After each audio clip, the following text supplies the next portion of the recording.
Hello guys, आपके अपने YouTube channel पर आप सभी का वेलकम है। और आज मैं आपको मई मंथ के एक्सपायरी के लेवल्स बताऊंगा, जो हम यहाँ पे वीकली और मंथली एक्सपायरी के बारे में चर्चा करेंगे। उसमें कहाँ पे चार्ट पे हमें सपोर्ट और रेजिस्टेंस नज़र आ रहे हैं, वो सारी चीज़ें हम यहाँ पे देखेंगे। तो यहाँ पे टेक्निकल फैक्टर हम देखेंगे, टेक्निकल एनालिसिस हम करेंगे, उस बीएफ पे हम जो है उसके बेस्ड हम यहाँ पे चीज़ों को समझने की कोशिश करेंगे। तो चलिए मैं आपको चार्ट पे लेके चलता हूँ और सबसे पहले मैं आपको दिखाता हूँ बैंक निफ्टी का चार्ट। अब बैंक निफ्टी का ये जो चार्ट है दोस्तों, ये एक दिन का यहाँ पे डेली चार्ट है, ठीक है। एक दिन की एक कैंडल है ये। तो यहाँ पे हम थोड़ा सा समझने की कोशिश करेंगे रिसेंटली क्या हुआ है इसके अंदर।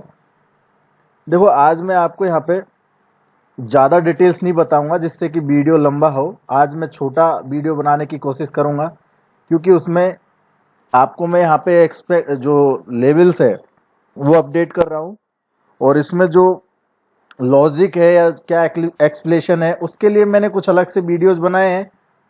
सपोर्ट रेजिस्टेंस वगैरह यहाँ पे इनमें मैंने आपको चीज़ें बताई है, वहाँ से भी आप चेक कर सकते हो। अदरवाइज मैं अब एक और वीडियो बनाऊंगा जिसमें मैं कैंडल स्टिक्स के अकॉर्डिंग सपोर्ट रेजिस्टेंस कैसे बनाते हैं और उनको कंफर्म कैसे करना है कि ये सपोर्ट ब्रेक हो गया या रेजिस्टेंस ब्रेक हो गया। तो उसके लिए मैं एक अलग से वीडियो बनाऊंगा। वो वीडियो आपके लिए बहुत ही ज़्यादा हेल्पफुल होने वाली है। मतलब कि आपने अगर ये तीनों वीडियो वॉच की है तो ये समझ लेना कि वो वीडियो वॉच करने के बाद में आपका मार्केट में आपने बहुत कुछ हासिल कर लिया है, ये समझ लेना। तो अभी यहाँ पे इस कैंडल को हम समझते हैं। देखिए दोस्तों, यहाँ पे जो कैंडल बनी है ना, यहाँ पे ये कैंडल जो है इसको हम डॉजी भी नहीं बोल सकते पूरी तरह से। एक डॉजी जो कैंडल होती है वो उसका कोई कंक्लूजन नहीं होता, वो एक कंफ्यूजन वाली कैंडल होती है। वहाँ पे बायर्स और सेलर्स में कंफ्यूजन होता है। यहाँ पे कोई भी मतलब है ना डिसीजन फिक्स नहीं होता कि यहाँ से लॉन्ग ही होगा या शॉर्ट होगा। तो ये डॉजी कैंडल भी इसको प्योर तरीके से नहीं बोल सकते, क्योंकि ये डॉजी कैंडल जो बनती है ना, इसमें ये जो शैडो होती है, ये दोनों साइड में ये शैडो जो है बराबर की ही होती है ज़्यादातर, और ये जो बॉडी होती है ये बीच में होती है। लेकिन यहाँ पे ये जो बॉडी है ये नीचे ज़्यादा है और इसकी शैडो ऊपर ज़्यादा निकली हुई है। तो यहाँ पे इसको हम शूटिंग स्टार भी नहीं बोल सकते। वैसे इसका डॉजी या शूटिंग स्टार दो नाम से इसको जानते हैं इस कैंडल को। तो इसको शूटिंग स्टार भी नहीं बोल सकते, क्योंकि इसमें ये जो टेल है, इसकी जो ये शेडो है नीचे की साइड में, ये बहुत ज़्यादा निकली हुई है। इतनी ज़्यादा शेडो अगर निकली होती है तो इसको शूटिंग स्टार भी नहीं बोल सकते। और इसका एक और नाम है, यहाँ पे इसको जो है ट्यूजर्स बोलते हैं दोस्तों। तो इसको हम ट्यूजर्स बोल सकते हैं, एक टॉप ट्यूजर्स, स्प्रिंग टॉप बोल सकते हैं, या फिर इसको टॉप पे एक ट्यूजर्स बोल सकते हैं। तो ये ट्यूजर्स जो होते हैं ना, ये इंडिसीजन कैंडल्स होती है। यहाँ पे इनका जो कंक्लूजन है, इनका जो कंफर्मेशन है वो फिक्स नहीं होता। यहाँ पे बायर्स और सेलर्स दोनों में फाइट हुई है ज़बरदस्त, क्योंकि ये जो एरिया है, मैं आपको अब बता देता हूँ। ये जो एरिया है, थोड़ा चार्ट को जूम करते हैं, तो ये जो एरिया है ये एक रेजिस्टेंस एरिया है, इसलिए यहाँ पे इस तरह का कंफ्यूजन अभी बना हुआ है। तो यहाँ से जो ट्रेंड है ना वो अब कंफर्म नहीं है दोस्तों, लेकिन मैं इसमें आपको जो लेवल्स है एज पर माय स्टडी उसके अकॉर्डिंग बता सकता हूँ। मार्केट में दो चीज़ें होती है। मार्केट में जो बायर्स और सेलर्स होते हैं वो दोनों की अलग अलग सोच होती है। बायर्स मार्केट को बुलिश देखते हैं और सेलर्स मार्केट को बियरिश देखते हैं। तो यहाँ पे जो है ना, अब सबका अपना अपना अलग अलग स्टडी होता है। तो जितने लोगों का स्टडी एक साथ में मैच हो जाता है वही मार्केट जो है आपको फिगर्स दिखा देता है। तो यहाँ पे जो है ना, अभी ये कैंडल तो कंफ्यूजन वाली है। तो इसमें दो चीजें बनती है, हमको यहाँ पे दो तरह से मार्केट को देखना पड़ेगा, और इसमें इफ वट इफ वाली पोजीशन लेनी पड़ेगी। मतलब कि मार्केट में ऐसा होता है तो ऐसा करना है, ऐसा होता है तो ऐसा करना है, ऐसा। तो यहाँ पे मैं आपको लॉन्ग और शॉर्ट दोनों साइड के लेवल्स बताऊंगा कि अगर मार्केट में ऐसा होगा तो आपको लॉन्ग करना है, मार्केट में ऐसा होगा तो आपको शॉर्ट करना है। तो चलिए वो चीजें हम देख लेते हैं। तो यहाँ पे देखो दोस्तों, इसमें एक बुल रन आया था, उसके बाद में अब यहाँ पे कहीं ना कहीं मार्केट जाके रुक गया है। तो यहाँ पे क्या हो रहा है, थोड़ा सा हम निफ्टी का चार्ट और देख लेते हैं इसके साथ साथ। इसमें तो हमें क्लियर दिख रहा है कि यहाँ पे वीकनेस नजर आ रही है। बैंक निफ्टी वैसे भी ज्यादा रैली नहीं की है इसने, लेकिन निफ्टी का चार्ट अगर आप देखोगे तो निफ्टी में देखो, निफ्टी काफी अच्छा चला था अभी रिसेंटली। बैंक निफ्टी से अच्छा निफ्टी चला था अभी। निफ्टी में बड़ी रैली आई थी, बैंक निफ्टी में इतनी ज्यादा बड़ी रैली नहीं आई। तो यहाँ पे क्लियरली आपको देखने को मिल रहा है कि निफ्टी का जो ये लास्ट कैंडल है, रिसेंटली लास्ट डे का जो कैंडल है, ये थोड़ा सा यहाँ पे अच्छी स्ट्रेंथ बता रहा है। यहाँ पे हो सकता है मार्केट में निफ्टी थोड़ा सा मार्केट को सपोर्ट करे, पर बैंक निफ्टी में अभी सपोर्ट ऐसी एसएच नजर नहीं आ रही है। तो यहाँ पे बैंक निफ्टी में जो सपोर्ट है वो आपको मैं बता देता हूँ। बैंक निफ्टी के लेवल पहले मैं आपको बता देता हूँ। देखो दोस्तों, ये 21,500 रुपये का जो लेवल है ये लेवल यहाँ पे ट्रेंड को टर्निंग पॉइंट बनाएगा। यहाँ से ट्रेंड का टर्न होगा, कहीं भी चाहे अप साइड में हो चाहे डाउन साइड में हो। तो ये एक टर्निंग पॉइंट है, ये एक मिड पॉइंट है, ये समझ के चलो। ये जो है एक बीच का पीवट पॉइंट समझ के चलो इसको। और ये जो है ये 21,500 का लेवल आपको मार्केट को घुमाएगा दोस्तों। इसमें ऐसा करना है आपको, अगर 21,500 के ऊपर ऊपर मार्केट रहता है क्लोजिंग बेसिस। क्लोजिंग बेसिस कैसे कि जैसे ये कैंडल है, ये प्रीवियस कैंडल के ऊपर निकल गई, प्रीवियस कैंडल की जो ये क्लोजिंग हुई है इसके ऊपर निकल के क्लोज हुई है और उसके बाद में मार्केट ने हाई बनाया, तो इट मीन्स कि यहाँ पे एक बुलिश ट्रेंड है। तो वैसा ही अगर यहाँ पे होता है दूसरा, यहाँ पे जो है अब नेक्स्ट डे में, मतलब कि अब जब नेक्स्ट डे में ट्रेडिंग होगा तो मंडे को, तो उस टाइम पे अगर मार्केट की जो कैंडल बनेगी, जो सारा दिन की ट्रेडिंग कैंडल बनेगी, वो अगर 21,500 के लेवल के ऊपर क्लोज होती है और उसके बाद में जो नेक्स्ट डे आएगा, जैसे मंगलवार को ट्रेडिंग होगा मंडे के बाद में, तो उस दिन जो है अगर दूसरे दिन भी कैंडल जो है ऊपर साइड में ही क्लोज होती है, जो मंडे की कैंडल है उसके ऊपर हाई ब्रेक करके और उसके ऊपर ही क्लोज होती है, तो दोस्तों फिर मार्केट जाएगा अप साइड में। उस कंडीशन में तो मार्केट में होगी बाइंग, तो उसमें अगर डिप भी आएगी तो वो भी बाइंग में ही जाएगी। तो उस कंडीशन में आपको लॉन्ग करना है। अगर ऐसी कंडीशन होती है कि 21,500 के ऊपर क्लोज होता है और उसके ऊपर दूसरे दिन भी ट्रेड करता है, तो आपको नेक्स्ट ऊपर साइड अपर साइड के जो लेवल है वो देखने को मिलेंगे। पहला लेवल आपका बनेगा 22,500 रुपए के आसपास का। आपको 22,500 और 600 का जो जोन है, 100 पॉइंट का जो एरिया है, वो आपको एज ए रेसिस्टेंट का काम करेगा। तो वहां पे आपको एक रेजिस्टेंस देखने को मिलेगा, 22,600 के आसपास प्रॉफिट बुकिंग देखने को मिलेगी। अगर उसके ऊपर मार्केट निकलता है तो फिर 23,100 के आसपास का लेवल है, और उसके ऊपर अगर और निकलता है तो 24,200 का लेवल है, और उसके ऊपर 25,000 का लेवल है, और उसके ऊपर 26,000 का लेवल है। दोस्तों इतना स्ट्रेंथ है बैंक निफ्टी में। बैंक निफ्टी इतना चला नहीं है इसलिए, लेकिन मुझे यहाँ पे मेरे पैरामीटर्स के हिसाब से देखूं तो मुझे मीडियम टर्म में तो यहाँ पे बाइंग अच्छी खासी नजर आ रही है। लेकिन रिसेंटली मई मंथ के अंदर मुझे यहाँ पे एक करेक्शन नजर आ रहा है दोस्तों। हो सकता है मई मंथ में एक करेक्शन आ जाए। तो यहाँ पे आपको क्या करना है कि अगर मेरे हिसाब से देखा जाए तो आपको शॉर्ट में अभी ज्यादा फोकस करना चाहिए लॉन्ग के बजाय। लॉन्ग में अगर ऐसी कंडीशन बनती है कि 21,500 के ऊपर क्लोज होकर नेक्स्ट कैंडल भी उसके ऊपर ही सस्टेन करके ऊपर प्राइस अगर ट्रेड करती है तो इसमें लॉन्ग जाना है। अदरवाइज यहाँ से अब शॉर्ट पोजीशन बनानी है, और शॉर्ट पोजीशन के लिए 21,500 के नीचे अगर मंडे को कैंडल क्लोज होती है, मंडे को 21,500 के नीचे अगर क्लोज होती है तो उस कंडीशन में शॉर्ट जाना है।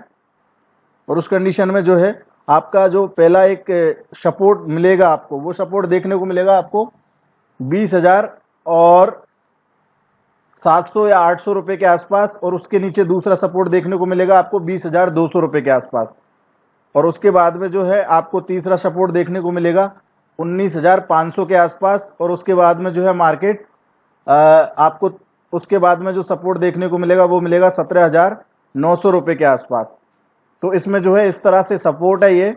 और इसमें जो है आपको मैं बता दूं, same as it as bank Nifty में बता देता हूं थोड़ा सा आपको मैं। निफ्टी में आपको देखने को मिलेगा ये जो रेजिस्टेंस एरिया है ये है आपका 9,900 की प्राइस से लेके 10,050 रुपए की प्राइस तक। तो आपको दोस्तों 9,900 से लेके 10,050 रुपए की जो प्राइस है, ये 150 पॉइंट का एरिया जो है एक रेजिस्टेंस एरिया है। अगर इसके ऊपर, जैसे अभी मंडे को ये जो मार्केट की कैंडल बनी है इसके ऊपर कैंडल क्लोज होती है, और मंगलवार को फिर से ऊपर कैंडल जो है ऊपर ही प्राइस सस्टेन करती है और ऊपर ही क्लोज होती है, तो फिर ये आपका मार्केट और अपर साइड में जाएगा, अच्छा खासा बुल रन आएगा। उस कंडीशन में आपको 10,400 का पहला टारगेट देखने को मिलेगा, 10,900 का दूसरा टारगेट देखने को मिलेगा, और 11,200 का तीसरा टारगेट देखने को मिलेगा। अदरवाइज अगर प्राइस आपकी ऊपर नहीं जाती है तो दोस्तों यहाँ पे आपको शॉर्ट ही करना है, क्योंकि यहाँ पे एक चैनल बन रहा है, उसका ब्रेकआउट हुआ है। ये एक सप्लाई जोन है, यहाँ से सप्लाई आएगी मार्केट में, और यहाँ पे भी एक सप्लाई जोन है, यहाँ से भी सप्लाई आ सकती है मार्केट में। तो यहाँ पे आपको शॉर्ट जाना है। शॉर्ट कब जाना है? जब आपका ये प्रीवियस डे का जो लो है, ये प्रीवियस डे का जो लो है, मतलब कि ये है करीब करीब 9,700 की प्राइस। इसके नीचे अगर कोई मार्केट की कैंडल मंडे को क्लोज होती है तो उस कंडीशन में आपको शॉर्ट जाना है। और शॉर्ट में आपका पहला जो सपोर्ट लेवल बनेगा वो बनेगा 9300 का, वो एक माइनर सपोर्ट होगा। और जो बढ़िया सपोर्ट मिलेगा आपको 9100 रुपए की प्राइस पे मिलेगा, यहाँ पे प्राइस रुक सकती है। उसके नीचे दूसरा जो सपोर्ट है वो 8900 रुपए की प्राइस है, और उसके नीचे जो तीसरा सपोर्ट है वो 8700 की प्राइस है। 8700 के नीचे अगर मार्केट जाएगा तो डायरेक्टली 8200 रुपए पे जाएगा। 8200 रुपए की प्राइस इसकी जो है एक बढ़िया सपोर्ट है, यहाँ से प्राइस फिर बाउंस हो सकती है। 8200 के नीचे अगर जाता है तो ज्यादा से ज्यादा 150 पॉइंट और जाएगा। 7700 और 7800 ये एकदम से एक तरह से मान सकते कि बॉटम है मार्केट का, और मुझे लगता है कि ये बॉटम है, इसके नीचे मार्केट नहीं जाना चाहिए। 7700 से लेके 7800 का जो 100 रुपए का ये गैप है दोस्तों, ये मार्केट का बॉटम है। मुझे ऐसा लगता है कि ये बॉटम बन गया, लेकिन मार्केट अभी एक साथ में ऊपर नहीं जाएगा तो कंसोलिडेट करेगा। कंसोलिडेट करेगा तो उस कंडीशन में अभी जो है हो सकता है पहले नीचे आए फिर ऊपर जाए, फिर यहीं पे थोड़ा सा ट्यूजर्स बनाएगा। बाकी दोस्तों अभी आपको वीकली क्या करना है, मई मंथ में तो मैं आपको बता दूं कि शॉर्ट में ज्यादा पोजीशन बन सकती है। लॉन्ग आपको तभी जाना है जब आपकी ये 9900 की प्राइस से लेके 10,050 की प्राइस है, इसके ऊपर ही मार्केट क्लोज हो और इसके ऊपर ही सस्टेन करे तो आपको लॉन्ग में जाना। फिर आपको बढ़िया से 1000 से 500 पॉइंट की रैली और देखने को मिलेगी। अदरवाइज यहां से अब शॉर्ट बनेगा, और शॉर्ट जो है आप बना सकते हैं। आपको नीचे मैंने लेवल बताए थे, 9300 का एक माइनर सपोर्ट है, और 9100 का एक दूसरा सपोर्ट है, 8900 का तीसरा सपोर्ट है, 8700 का चौथा सपोर्ट है, और फाइनल सपोर्ट आपका 8200 का है। और 8200 तक मुझे मार्केट नीचे लग रहा है, और बैंक निफ्टी में मुझे 18,000 रुपए तक मार्केट नीचे की साइड में करेक्शन दिख रहा है। तो ये दोनों के करेक्शन है। निफ्टी जो है 8,200 तक, बैंक निफ्टी 18,000 तक के डाउन साइड के लेवल है। अब वीकली क्या करना है वो मैं आपको थोड़ा सा छोटे चार्ट पे बताता हूं। 30 मिनट का मैंने चार्ट लगाया है, तो यहां पे देखो आपको क्या करना है। वीकली में ये जो सपोर्ट बन रही है इस तरह से बन रही है, एक ट्रेंड लाइन बन रही है। हालांकि मैं इसका लॉजिक नहीं बता रहा हूं आपको कि ये लेवल्स कैसे बनाए ये सब कुछ, क्योंकि इसके लिए मैं एक अलग से वीडियो बनाऊंगा, उसमें आपको अच्छा समझ में आएगा। यहाँ पे मैं आपको बताऊंगा तो वीडियो लंबा हो जाएगा और ये समझ में भी नहीं आएगा अच्छे से। तो यहाँ पे देखो मैं आपको क्लियरली लेवल बता रहा हूँ, ये लेवल जो है ये बहुत ही इंपॉर्टेंट है, ये काम करेंगे मार्केट में। क्योंकि ऐसा ही होता है, जैसा मैंने पहले भी बहुत सारे वीडियो बनाए हैं तो उनमें वैसा ही हुआ है जैसा मैंने बताया। अभी मैंने 8,700 पे निफ्टी का वीडियो बनाया था कि 10,000 तक जाएगी, और वो आई है ऊपर, तो इसलिए जाता है जैसा मैं बोल रहा हूँ, तो इनको सीरियस लेना है आपको। तो देखो आपको मंडे को क्या करना है। मंडे को अगर मार्केट गैप डाउन ओपन होता है दोस्तों, तो आपको फिर गैप डाउन ओपन होने के बाद में वेट करना है करीब करीब 10 बजे तक, 9:30 या 10 बजे तक आपको मार्केट को वॉच करना है। उसके बाद में इंट्राडे में जैसे हम ट्रेड करते हैं, जैसे मैंने इस वीडियो में बताया था, ये जो स्ट्रेटजी बताई है इनके अकॉर्डिंग आप ट्रेड कर सकते हो। अदरवाइज आपका लेवल जो है यहीं पे ओपन होता है, आपका मंडे का प्राइस यहीं पे ओपन होता है कहीं 21,500 के आसपास, तो मार्केट थोड़ा सा ऊपर जाएगा 21,600 तक, और वहां से फिर नॉन स्टॉप करेक्शन आएगा। तो दोस्तों आप है ना, अगर आपका 21,500 और 600 के आसपास अगर ये लेवल ओपन होता है मंडे को, तो आपको क्लियर शॉर्ट करना है। आपको ये जो हाई है प्रीवियस डे का, इसका स्टॉप लॉस बनाना है, और टारगेट आपको वेट करना है। आपको 20,000 और 20,700 रुपए का लेवल आपको जरूर से देखने को मिल जाएगा उसके अंदर। और उसके बाद दूसरा लेवल है 20,200 का, ये 20,200 का एक सपोर्ट है, और उसके नीचे अगर जाता है मार्केट तो फिर आपको 19,500 पे सपोर्ट है, और उसके नीचे अगर मार्केट जाता है तो 19,200 पे एक छोटा सा सपोर्ट है। बाकी उसके बाद में 19,000, उसके बाद में 18,000 पे सीधा सपोर्ट है। तो आपको शॉर्ट की पोजीशन पे ही फोकस करना है, यहाँ से ट्रेंड चेंज हो सकता है, यहाँ से आपको शॉर्ट में ही जाना है। लॉन्ग आपको तभी जाना है जब आपकी प्राइस जो है 21,500 के ऊपर क्लोज होगी और उसके ऊपर ही सस्टेन करेगी, और ये हाई भी ब्रेक कर लेगी इधर, तो आपको डेफिनेटली फिर लॉन्ग जाना है। फिर इसमें आपको कम से कम या अगर ये 22,000 की 21,500 की प्राइस के ऊपर रहता है तो कम से कम यहाँ से आपको 2 से 3,000 रुपए की 2 से 3,000 पॉइंट की रैली देखने को अपसाइड में मिलेगी। तो अपसाइड में अभी तो ऐसा यहाँ पे कोई पोजीशन बन नहीं रही है। यहाँ पे वैसे जो कैंडल बनी है वो एक इंडिसीजन कैंडल है, तो वहां पे कंफ्यूजन है मार्केट में, लेकिन अब ये तो कंफ्यूजन तो नेक्स्ट वीक में क्लियर होगा कि यहाँ पे होना क्या है। तो ये चीजें आपको देखनी है, और नेक्स्ट वीक में मैं अपडेट करता रहूंगा मेरे टेलीग्राम चैनल में। आप टेलीग्राम चैनल यहाँ पे मैंने लिंक दिया हुआ है, यहाँ पे ज्वाइन कर सकते हैं। ये इंट्राडे में मैं अपडेट करता रहता हूँ इसमें, और यहाँ पे जो है लर्निंग्स के हिसाब से ये चैट करने के लिए एक ग्रुप है, और ये बुक्स है, वहाँ पे मैं बुक्स पोस्ट करूँगा लर्निंग के लिए टेक्निकल चीज़ें, और व्हाट्सअप भी है, आप यहाँ से व्हाट्सअप पे भी मुझे मैसेज कर सकते हैं। तो ये बैंक निफ्टी के लेवल है। बैंक निफ्टी में 21,500 के आसपास आपको शॉर्ट करना है, 21,500 से लेके 600 के आसपास। और ये हाई का जो है, डे हाई का ये स्टॉप लॉस है। टारगेट आपको मैंने बता दिए। और निफ्टी में बता देता हूं मैं आपको। निफ्टी में मैं 30 मिनट का चार्ट ओपन कर लेता हूं। निफ्टी में देखो दोस्तों, निफ्टी में थोड़ी स्ट्रेंथ नजर आ रही थी बैंक निफ्टी के बजाय, लेकिन अगर मार्केट गैप डाउन ओपन होता है तो उस कंडीशन में तो आपको वेट करके ही ट्रेड करना है, इंट्राडे में देख के। अदरवाइज अगर मार्केट आसपास में ओपन होता है तो यहाँ पे निफ्टी में अगर यहीं पे आसपास में ओपन होता है, 9,800 से लेके 9,900 की रेंज के बीच में कहीं ओपन होता है, तो दोस्तों यहाँ पे क्लियरली शॉर्ट करना है आपको यहाँ पे स्टॉप लॉस थोड़ा दूर रखना पड़ेगा। बाकी इंट्राडे में आप स्टॉप लॉस यहाँ पे लगा सकते हो 9,000। स्टॉप लॉस इंट्राडे में, हाँ स्टॉप लॉस इंट्राडे में क्या आपको यही स्टॉप लॉस लेके चलना पड़ेगा। 10,050 रुपए की स्टॉप लॉस है, ये आपको लगानी पड़ेगी। और यहाँ से आपके लेवल जो बनेंगे, आपको पहला सपोर्ट देखने को मिलेगा 9,300 के आसपास, और उसके बाद दूसरा सपोर्ट है आपका 9,100 रुपए का, तीसरा सपोर्ट है 8,900 का, और चौथा सपोर्ट है 8,700 की प्राइस, और उसके बाद में 8,200 तक जाएगा प्राइस। तो मुझे तो यहाँ से शॉर्ट नजर आ रहा है दोस्तों, शॉर्ट ही करना है। यहाँ पे काफी अच्छी रैली आ चुकी है और ट्रेंड के साथ में ही काम करना है। मैं आपको एक चीज और एक बात और बता देता हूं, मार्केट में आप ट्रेंड के अगेंस्ट कभी ट्रेड ना करें। अभी ट्रेंड बुल है तो यहाँ पे जो है ना, आप अगर एक शॉर्ट पोजीशन बना रहे तो ये रेजिस्टेंस मतलब कि टॉप पे बना रहे एक तरह से। अब यहाँ से अगर मार्केट नीचे जाएगा तो अच्छा खासा गिरेगा, अदरवाइज ऊपर जाना होगा। तो मैंने आपको बता दिया 10,050 का जो प्राइस है, ये बहुत ही स्ट्रॉन्ग रेजिस्टेंस है। इसको मार्केट को निकालने के लिए बहुत ज्यादा ताकत लगानी पड़ेगी, तो इसको आपको स्टॉप लॉस बना सकते हैं। और शॉर्ट करने के लिए आपको 9,900 और 9,800 की प्राइस के बीच में कहीं भी शॉर्ट कर सकते हैं। यहाँ पे जो प्रीवियस डे का हाई है, इसके ऊपर क्लोज होगा तो प्राइस नेक्स्ट डे में और ऊपर क्लोज होती है तो ही ऊपर जाएगा मार्केट, अदरवाइज यहाँ से नीचे आएगा मार्केट। तो आपको 10,050 का स्टॉप लॉस लगा के सेल कर सकते हैं। 9,300 का पहला टारगेट है, 9,100 का दूसरा टारगेट है, 8,900 का तीसरा टारगेट है, 8,700 का चौथा टारगेट है, और पांचवा टारगेट, फाइनल टारगेट 8,200 का है। ये आपके पूरे मई मंथ का जो है आपको मैंने व्यू बता दिया है। यहाँ पे अगर और आगे कोई चेंजेस होंगे तो मैं आपको अपडेट करता रहूंगा।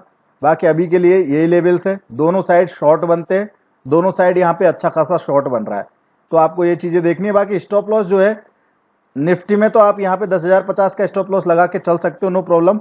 लेकिन बैंक निफ्टी में आपको जो है ना, थोड़ा सा क्या बोलते हैं कि क्लोजिंग वैसे से स्टॉप लॉस रखना पड़ेगा। अगर मार्केट 21,500 के ऊपर क्लोज होता है, कैंडल जैसे बॉडी क्लोज होती है, बॉडी कैसे क्लोज होती है, जैसे देखो मैं आपको बता देता हूँ। 21,500 का ये लेवल है, तो जैसे ये मार्केट नीचे आया इस कैंडल में, तो इसकी बॉडी कहाँ क्लोज हुई है, नीचे क्लोज हुई है, और उसके बाद मार्केट ने दूसरी कैंडल ने हाई बना के ये भी नीचे क्लोज हुआ है, तो इट मीन्स कि ये ब्रेक डाउन है। और अगर प्राइस इसके ऊपर क्लोज हुई है, जैसे देखो ये एक ट्रेंड लाइन थी, इसके ऊपर बॉडी क्लोज हुई है और नेक्स्ट बॉडी भी इसके ऊपर सस्टेन कर रही है, तो ये एक ब्रेकआउट था। लेकिन ये ब्रेकआउट जो है यहीं पे एक कंसोलिडेट फेज में चला गया, इससे आगे ये बढ़ नहीं पाया। लेकिन यहाँ पे देखो ये ब्रेकडाउन हुआ, उसके बाद प्राइस काफी आगे तक नीचे तक आई है, और उसके बाद थर्ड कैंडल भी यहाँ पे कोशिश कर रही है नीचे आने की। तो ये प्राइस एक्शन है, मतलब कि प्राइस यहाँ पे ब्रेक हुई, उसके बाद नेक्स्ट कैंडल जो है ज्यादा दूर तक नहीं गई, और वहीं पे जो है एक बियरिश बुलिश इनगल्फिंग भी बनी है, सॉरी बियरिश इनगल्फिंग भी बनी है ऊपर। तो ये बियरिश इनगल्फिंग कैंडल थी दोस्तों। तो इस तरह से मार्केट जो है नीचे आया। तो यहाँ पे दोस्तों आपको शॉर्ट बनाना है। इसके भी लेवल मैंने आपको बताया है। पहला लेवल आपको 20,700 के आसपास आपको एक सपोर्ट देखने को मिलेगा। बाकी 20,200 पे दूसरा सपोर्ट है, 19,500 पे तीसरा सपोर्ट है, तीसरा टारगेट है ये, और 19,200 पे एक छोटा सा सपोर्ट देखने को मिलेगा। उसके बाद में 18,000 पे लेवल आएगा। तो ये आपको पोजीशंस बनानी है, शॉर्ट साइड में ही चलना है। अगर कोई करेक्शन होता है, कोई भी चेंजेज आता है लेवल्स में, या कोई भी मार्केट में अलग व्यू चेंज होते हैं, सेंटिमेंट चेंज होते हैं, तो मैं आपको अपडेट करूंगा, है ना। तो ऐसा आपको करना है, ठीक है दोस्तों। ये निफ्टी बैंक निफ्टी के लेवल्स है। लॉजिक क्या है ये मैं आपको एक अलग से वीडियो बनाऊंगा, उसमें मैं आपको अपडेट करूंगा। तो तब तक के लिए मस्त रहिए, घर पे रहिए, आराम से ट्रेड कीजिए, पैसा बनाइए और सीखते रहिए ये सारी चीजें मैंने जो अपडेट की है, ठीक है दोस्तों। तो थैंक यू सो मच। आपने वीडियो को अच्छे से वॉच किया होगा, उम्मीद करता हूँ आपने कुछ अच्छा ही सीखा होगा इसमें। और आपको लेवल्स अच्छे से समझ में आ गए होंगे। तो नेक्स्ट वीडियो में फिर से मिलते हैं, तब तक के लिए थैंक यू दोस्तों।